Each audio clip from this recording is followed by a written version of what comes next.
ফাঁকা হয়েছে গেলে পানি পড়তেছে, আসলে টপ টপ করে পানি পড়তে পড়তে এলাকায় এই সাইডটা ভিজে গেছে। এখনকার লোক আস্তে আস্তে সরে কি লেগে পিসাব টিসাব কেউ করলো কিনা, যেভাবে চাপ দিয়ে রাখছি হয়তো পিসাবই করছে না, কয়েক পিসাব করে উপরতে পানি পড়ছে।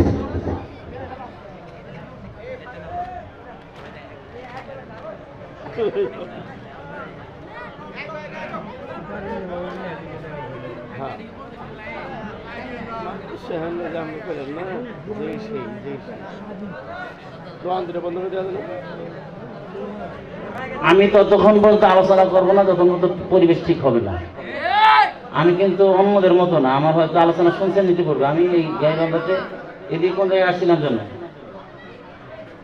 এদিকে কোথায় যেন আসছিলাম, ওখানে কেউ শুনছেন বলেন আমার একজন শোনেন নাই, যাই হোক ওখানে যান নাই।